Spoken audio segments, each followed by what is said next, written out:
എപ്പിസോഡിന്റെ opening സീനില് ഇപ്പൊ ഹാസ്രാമയുടെ പപ്പ ഹാസ്രാമയോട് പറയും, in case അവൻ നിന്നെ തിരിച്ചറിയാണെങ്കിൽ ഓൺ ദ സ്പോട്ട് അവനെ കൊല്ലണം. ഒരു പക്ഷേ അവൻ നിന്നെ പറ്റിച്ച് നമ്മുടെ ഇന്റൽസ് കളക്ട് ചെയ്യാൻ സാധ്യതയുണ്ട്. അങ്ങനെ കാണുകയാണെങ്കിലും നീ അവനെ വെറുതെ വിടാൻ പാടില്ല. ഒരു കാരണവശാലും നിന്റെ ഗാർഡ് അത് ഡൗൺ ചെയ്യരുത്. ഹാസ്രാമ ടെൻഷനാവും. അയ്യോ ഇല്ല ഇല്ല മാധുര, അവനൊരിക്കലും അങ്ങനെ ഒരാളല്ല. ഞങ്ങൾ ഇത്രയും കാലവും അങ്ങനെ നെഗറ്റീവായിട്ടുള്ള ഒരു കാര്യത്തെക്കുറിച്ചും സംസാരിച്ചിട്ടില്ല.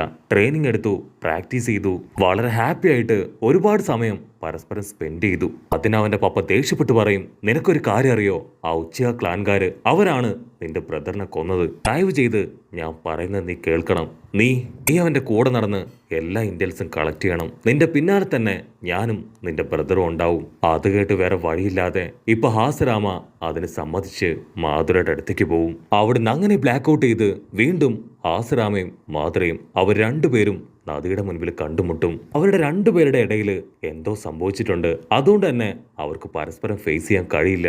അവർ കുറച്ചു നേരം കല്ലൊക്കെ എടുത്തെറിഞ്ഞ് പിന്നെ കാണാമെന്ന് പറഞ്ഞ് അവിടുന്ന് പിരിഞ്ഞു പോകും. അപ്പോഴായിരിക്കും ഹാസ്രാമയുടെ കല്ല് കാണിക്കുക.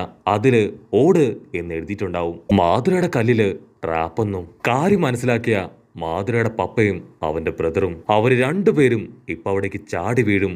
അവരുടെ തൊട്ടു പിന്നാലെ ഹാസ്രാമയുടെ പപ്പയും അവന്റെ ബ്രദറും അവരും ഇപ്പൊ അവിടേക്ക് വരും. രണ്ടുപേരും വമ്പൻ ആയുധങ്ങളൊക്കെ എടുത്ത് ഇപ്പൊ ഫൈറ്റ് ചെയ്യാൻ റെഡി ആയിട്ട് നിൽക്കുകയാണ്.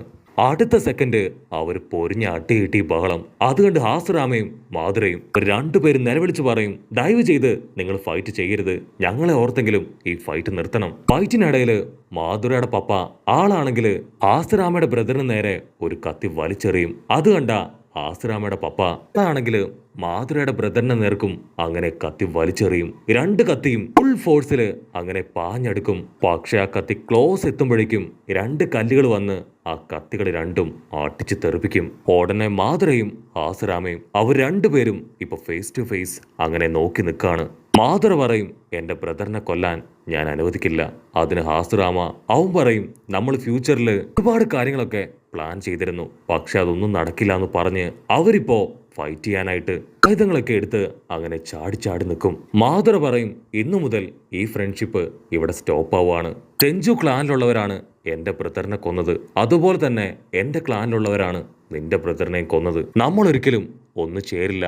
നമ്മളിനി കാണാൻ പോകുന്നത് റിയൽ ബാറ്റിൽ ഏരിയയിലായിരിക്കും എന്ന് പറഞ്ഞ് മാധുര അവന്റെ ഷെരീങ്ങും കണ്ണ് അത് അവേക്കൻ ചെയ്ത് അങ്ങനെ തിരിഞ്ഞു നോക്കും. ഹാസ്രാമയുടെ അനിയൻ അവനത് കണ്ട് ഷോക്കായി ഇപ്പൊ പപ്പയ്ക്ക് അത് കാണിച്ചു കൊടുക്കും. അവിടുന്ന് അങ്ങനെ ബ്ലാക്ക് ഔട്ട് ചെയ്ത് ദിവസങ്ങൾ കഴിയും തോറും മാധുരയും ഹാസ്രാമയും അവർ രണ്ടുപേരും ഫൈറ്റ് ചെയ്തുകൊണ്ടേയിരിക്കുകയാണ്. ആ ഒരു ഫൈറ്റില് ഞങ്ങളുടെ ഫ്രണ്ട്ഷിപ്പ്, അത്രയും കാലവും ഞങ്ങൾ ഉണ്ടാക്കിയെടുത്ത ഡ്രീം, ബോണ്ട് അങ്ങനെ എല്ലാം തകർന്നു. വർഷങ്ങൾക്ക് ശേഷം എന്റെ ക്ലാന്റെ നേതാവ് അത് ഞാനായി മാറി. അവന്റെ ക്ലാന്റെ നേതാവ് അതാ മാധുരയും. മങ്കിക്കു ശരീരം കണ്ണ് വുഡ് സ്റ്റൈല് അങ്ങനെ സർവ്വ പവറുകൾ ഉപയോഗിച്ച് ഞങ്ങൾ പരസ്പരം ഏറ്റുമുട്ടി.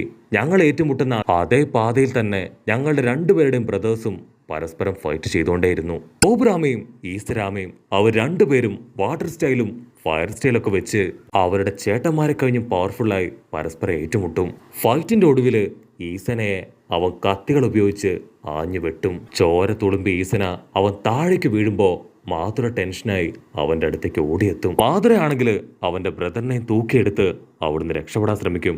പക്ഷെ അപ്പോഴേക്കും ഹാസ്രാമ അവൻ ആയുധമായിട്ട് അവന്റെ മുൻപിലേക്ക് എടുത്തു ചാടും. മാധുര പറയും, നിനക്കൊരിക്കലും ഇവിടുന്ന് രക്ഷപ്പെട്ടു പോകാനാവില്ല. ഹാസ്രാമ അവനിപ്പോ മാധുരയുടെ അടുത്തേക്ക് വരും. അതിനുശേഷം മാധുരയ്ക്ക് നേരെ കൈ നീട്ടി അവൻ വീണ്ടും റിക്വസ്റ്റ് ചെയ്യും, നീ ദയവ് ചെയ്ത് ഇപ്പോഴെങ്കിലും ഞാൻ പറയുന്നത് മനസ്സിലാക്കണം. ഇനിയും സമയം വൈകിട്ടില്ല.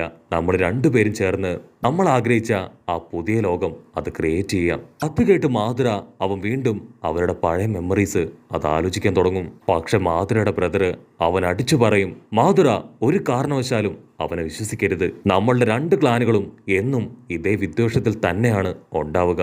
അവർ ഉറപ്പായിട്ടും നമ്മളെ ഒളിഞ്ഞിരുന്ന് ആക്രമിക്കും. മാത്രമല്ല ഉച്ച ക്ലാനിലുള്ള എല്ലാവരെയും അവർ ഇതിനോടകം കൊന്നു തള്ളി. അപ്പോഴായിരിക്കും അവൻ ചുറ്റും നോക്കുക. മരിച്ചു കിടക്കുന്നവരെ കണ്ട് അവന്റെ മനസ്സ് തളർന്ന് ഒരു ഫോക്ക് ബോംബ് അത് നിലത്തിട്ട് പൊട്ടിച്ച് നിമിഷ നേരങ്ങൾ കൊണ്ട് അവനും അവന്റെ ബ്രദറും അവിടുന്ന് രക്ഷപ്പെട്ടു പോവും. മാധുര അവനവിടുന്ന് പോയി കഴിയുമ്പോ ബാക്കി ഉച്ച ക്ലാനുള്ള എല്ലാവരും ഹാസ്രാമയുടെ മുൻപില് സറണ്ടർ ചെയ്യും. കട്ട് ചെയ്താ ഇപ്പൊ മാധുരയെ കാണിക്കും. അവനിപ്പോ അവന്റെ ബ്രദറിന്റെ തൊട്ടടുത്തിരിക്കുകയാണ്. അവന്റെ ബ്രദർ ആള് മരിച്ചുപോയി. അവനെ കൊണ്ടത് സഹിക്കാനാവുന്നതിലും അപ്പുറമാണ്. അപ്പോഴായിരിക്കും ആദ്യമായിട്ട് എറ്റേണൽ മങ്കിക്കു ശരീരം കണ്ണ് അതവൻ ഓപ്പൺ ചെയ്യുക. അവിടുന്ന് അങ്ങനെ ബ്ലാക്ക് ഔട്ട് ചെയ്ത മാധുരയും ടീമും അവര് വീണ്ടും ഇപ്പൊ ഫൈറ്റ് ചെയ്യാനായി പുതിയ ബാറ്റിൽ ഫീൽഡിലേക്ക് വരും. ടോബിരാമ അവനുടനെ ഇപ്പൊ മാധുരയോട് ചോദിക്കും, ഈസരാമ അവൻ എവിടെ? അതിന് മാധുര പറയും, അന്ന് നിന്റെ വെട്ടേറ്റ് അവൻ അടുത്ത ദിവസം തന്നെ മരണപ്പെട്ടു. പക്ഷെ അവൻ മരിക്കുന്നതിന് തൊട്ടു മുൻപ് അവന്റെ പവർ എനിക്ക് തന്നു. അവന്റെ കണ്ണുകള് അങ്ങനെയാണ് എനിക്ക് എറ്റേണൽ മങ്കിക്കു ശരീരം കണ്ണ് അത് അവേക്കനായത്. ഉടനെ ഹാസിരാമ ചോദിക്കും, നമ്മൾ അവസാനമായിട്ട് ഒരു കരാറിൽ ഏർപ്പെട്ടിരുന്നു, നമുക്കിപ്പോഴെങ്കിലും ഈ യുദ്ധം അത് അവസാനിപ്പിക്കാമോ? അത് കേട്ട് മാധുര അവൻ ഫുൾ കലിപ്പില് ഇപ്പൊ സുസാനെ ക്രിയേറ്റ് ചെയ്യും. ആസുറാമ ഒരു സെക്കൻഡ് ഷോക്കായി പോവെങ്കിലും അടുത്ത മിനിറ്റ് തന്നെ അവൻ വുഡ് സ്റ്റൈൽ ക്രിയേറ്റ് ചെയ്ത് മാധുരയുടെ സുസാനെ പ്രിവെന്റ് ചെയ്യാൻ അങ്ങനെ റെഡിയായിട്ട് നിൽക്കും.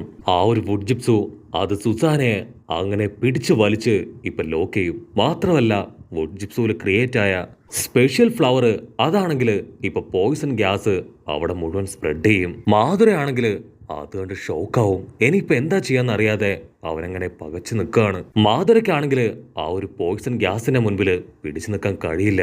ആസുരാമൻ നിലവിളിച്ച് പറയും, ഇപ്പോഴെങ്കിലും നീ ഞാൻ പറയുന്ന കേൾക്ക്, ഈ ഒരു ഫൈറ്റ് അത് ഇവിടെ വെച്ച് അവസാനിപ്പിക്കാം. അതിന് മാധുര പറയും, ഞാനിപ്പോ ഈ ഫൈറ്റ് അവസാനിപ്പിക്കണമല്ലേ?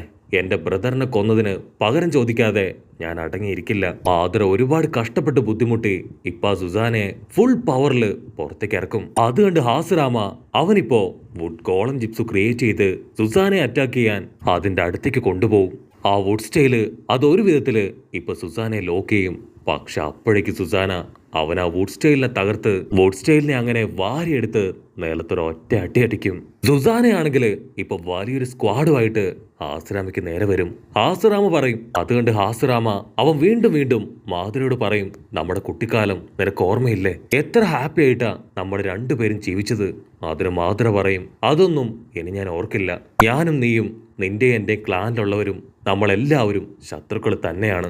ഉടനെ രണ്ടുപേരും വമ്പൻ ആയുധങ്ങളും സുസാനയെയും വുഡ് സ്റ്റൈലൊക്കെ ക്രിയേറ്റ് ചെയ്ത് പൊരിഞ്ഞ അട്ടിയടി ബഹളം. അല്പസമയത്തിന് ശേഷം ആസുരാമ അവൻ മാധുരയെ തല്ലി തകർത്ത് താഴെ ഇട്ടിരിക്കുകയാണ്. ടോബിറാമയ്ക്കാണെങ്കിൽ അത് കണ്ട് ഭയങ്കര സന്തോഷാവും. അവനൊരു സ്ക്വാഡ് എടുത്ത് മാധുരയെ വെട്ടാനായി ഓടി വരും. അത് കണ്ട് ഹാസുരാമ, ടോബിറാമ സ്റ്റോപ്പ്, അവനെ ഒന്നും ചെയ്യാൻ പാടില്ല, അവനെ കൊല്ലാൻ ഞാൻ ആരെ അനുവദിക്കില്ല. അത് കേട്ട് മാധുര അവൻ പതിഞ്ഞ ശബ്ദത്തിൽ പറയും, ഹാസുരാമ നിനക്ക് മുൻപിൽ ഞാൻ തോറ്റുപോയി, ദയവ് ചെയ്ത് എന്നെ കൊന്നുകള. അപ്പോഴായിരിക്കും ഹാസുരാമ പറയുക, ഞാനിപ്പോ നിന്നെ കൊന്ന ഉറപ്പായിട്ടും മറ്റൊരു മാധുര ഉണ്ടാവും. നമുക്ക് എന്തുകൊണ്ട് ഈ ഒരു ഫൈറ്റ് അതിവിടെ അവസാനിപ്പിച്ചുകൂടാ? അങ്ങനെയാണെങ്കിൽ നമ്മൾ ആഗ്രഹിച്ച പോലുള്ള പുതിയൊരു ലോകം അത് നമുക്ക് ക്രിയേറ്റ് ചെയ്യാനായിട്ട് കഴിയും. പക്ഷെ മാധുര അവൻ തീർത്തു പറയും, ഞാൻ ഒരിക്കലും ഇനി നിങ്ങളെ വിശ്വസിക്കില്ല. എനിക്കിപ്പോ പ്രൊട്ടക്ട് ചെയ്യാൻ എന്റെ ബ്രദർ ഇല്ല. ഇനി അഥവാ ഞാൻ നിന്നെ വിശ്വസിക്കണമെങ്കിൽ ഒന്നുകിൽ നീ നിന്റെ അനിയനെ അവനെ കൊല്ലുക, അല്ലെങ്കിൽ നീ സ്വയം ആത്മഹത്യ ചെയ്യുക. അത് കേട്ട് എല്ലാവരും അങ്ങനെ ഷോക്കാവും. ഹാസിറാമ അവനൊരു കത്തിയെടുത്ത് ഇപ്പൊ അവന്റെ നേർക്ക് തന്നെ അങ്ങനെ പോയിന്റ് ചെയ്ത് പിടിക്കും. അവനവന്റെ ബ്രദറിനോട് പറയും, ഇതൊരു അവസാനത്തെ ചാൻസ് ആണ്, മാധുര എനിക്ക് തന്ന ലാസ്റ്റ് ചാൻസ്. സോ അവൻ തരുന്ന ആ ഒരു ലാസ്റ്റ് ചാൻസ് അത് ഞാൻ സ്വീകരിക്കുകയാണ്.